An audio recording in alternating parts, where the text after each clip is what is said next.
ओम गंगणपते नमः। आप सभी का आपके अपने चैनल हिंदी स्टोरी बुक पर बहुत बहुत स्वागत है। हम सभी पर ईश्वर की कृपा सदा बनी रहे।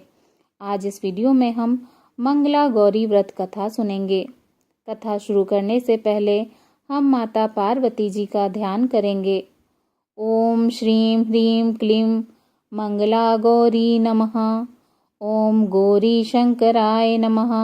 ओम सर्वमंगल मांगल्ये शिवे सर्वार्थ साधिके शरण्ये त्र्यंबके गौरी नारायणी नमोस्तुते।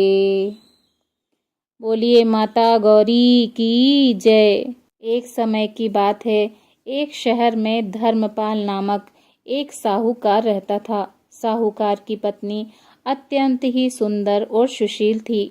साहूकार बहुत ही धनवान था और उसके घर में किसी भी प्रकार की कोई कमी नहीं थी। फिर भी वह अत्यंत दुखी रहता था क्योंकि उनके कोई संतान नहीं थी। इसी कारण वे दोनों अत्यंत दुखी रहा करते थे। एक दिन की बात है, उस साहूकार के घर में साधु आए। साहूकार ने उनका आदर सत्कार किया और उन्हें अपनी समस्या के बारे में बताया। साधु ने साहूकार की पत्नी को सावन में मंगलवार को किए जाने वाले मंगला गौरी व्रत करने की सलाह दी। साथ में पूजा विधि के बारे में संपूर्ण जानकारी प्रदान की। इसके बाद साहूकार की पत्नी ने सावन माह के पहले मंगलवार से ही गौरी मंगला का पूजन व्रत करना शुरू कर दिया। अब वह हर मंगलवार को विधि पूर्वक व्रत और पूजा पाठ करने लगी। इस प्रकार कई महीनों तक उसने यह व्रत पूर्ण श्रद्धा और भक्ति के साथ किया। एक दिन उसकी धर्म निष्ठा से प्रसन्न होकर माता पार्वती ने भगवान शंकर जी से साहूकार और उसकी पत्नी को संतान प्राप्ति का वरदान देने के लिए कहा। साहूकार को उस रात स्वप्न में एक दिव्य शक्ति के दर्शन हुए। उस शक्ति ने स्वप्न में कहा, एक आम के पेड़ के नीचे भगवान गणेश जी की मूर्ति विराजमान है। तुम उस पेड़ से आम तोड़कर अपनी पत्नी को खिला देना, इससे तुम्हें संतान की प्राप्ति का सुख मिलेगा। साहूकार ने अगले दिन सुबह उठकर अपनी पत्नी को इस स्वप्न के बारे में बताया। वह उस आम के पेड़ को ढूंढने के लिए निकल पड़ा। काफी समय तक ढूंढने के बाद आखिरकार साहूकार को वह आम का पेड़ मिला जहां भगवान गणेश जी की मूर्ति विराजमान थी। उसने आम तोड़ने के लिए उस पेड़ पर पत्थर मारना प्रारंभ किया। पत्थर फेंकने से एक आम तो टूटकर नीचे गिर गया, लेकिन गलती से एक पत्थर जाकर भगवान गणेश जी की प्रतिमा को लग गया।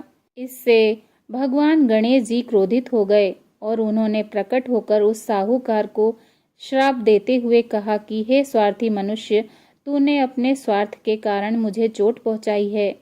तुझे माता पार्वती की कृपा से संतान की प्राप्ति तो होगी, लेकिन उसकी मृत्यु 21 वर्ष की उम्र में ही हो जाएगी। यह सुनकर साहूकार बहुत घबरा गया और वह वापस लौटकर घर को आ गया। उसने वह फल अपनी पत्नी को खिला दिया और किसी को भी इस घटना के बारे में नहीं बताया। कुछ समय पश्चात भगवान शिव जी और माता पार्वती जी के आशीर्वाद से साहूकार और उसकी पत्नी को पुत्र रत्न की प्राप्ति हुई। इससे उन दोनों के जीवन में खुशी का ठिकाना न रहा, लेकिन साथ ही साहूकार इस बात से भी चिंतित था कि उसका पुत्र अल्पायु होगा। देखते ही देखते वह बालक 20 वर्ष का हो गया और व्यापार में अपने पिता का हाथ बटाने लगा। एक दिन घर लौटते समय साहूकार पेड़ की छांव में तालाब किनारे बैठकर अपने पुत्र के साथ भोजन करने लगा। तभी वहां कमला और मंगला नामक 2 कन्याएं कपड़े धोने के लिए आईं और कपड़े धोते हुए आपस में बात करने लगी। कमला ने मंगला से कहा कि मैंने इस श्रावण मास में प्रत्येक मंगलवार को मंगला गौरी व्रत करने का निश्चय किया है। तुम भी माता पार्वती जी को समर्पित यह व्रत अवश्य करना। इससे माता पार्वती जी प्रसन्न होती हैं और आप पर उनकी कृपा दृष्टि सदा बनी रहती है।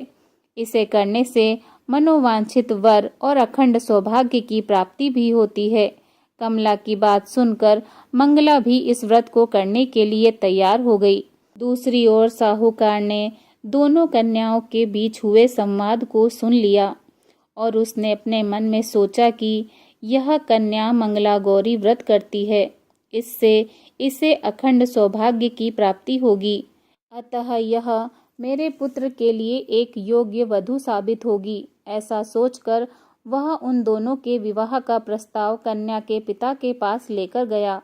साहूकार की गांव में बहुत अधिक मान प्रतिष्ठा होती है, जिसके कारण कमला के पिता अपनी पुत्री का विवाह साहूकार के लड़के से करवा देते हैं। विवाह के पश्चात भी कमला विधि पूर्वक मंगला गौरी व्रत किया करती है।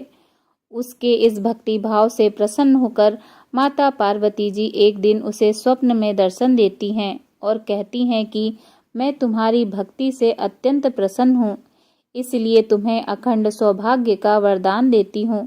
लेकिन तुम्हारा पति अल्प आयु है, इसलिए अगले महीने मंगलवार के दिन एक सर्प तुम्हारे पति के प्राण लेने आएगा। तुम उसके लिए एक प्याले में मीठा दूध रख देना, उसके पास ही एक खाली मटका भी रख देना। सर्प दूध पीकर मटके में चला जाएगा और फिर तुम उस मटके को ऊपर से कपड़े द्वारा ढक देना। अगले मंगलवार को कमला ने माता पार्वती जी के कहे अनुसार एक प्याले में मीठा दूध रख दिया और उसके पास एक मटकी भी रख दी। सर्प ने आकर दूध पिया और मटकी में जाकर बैठ गया। कमला ने उस मटकी पर कपड़ा बांधकर उसे जंगल में रख दिया। माता पार्वती जी की कृपा से कमला के पति के प्राण बच गए। इस प्रकार मंगला गौरी व्रत के पुण्य फल से साहूकार का पुत्र श्राप मुक्त हो गया। जब कमला ने घर में सबको इस चमत्कार के बारे में बताया तो सभी आश्चर्यचकित रह गए। उसके बाद साहूकार और उसकी पत्नी ने अपने पुत्र और पुत्रवधू को आशीर्वाद दिया और पूरा परिवार माता गौरा की कृपा से सुखपूर्वक जीवन व्यतीत करने लगा। प्रेम से बोलिए माता गौरा की जय। हे माँ, आप अपनी कृपा दृष्टि हम सभी पर सदा बनाए रखना।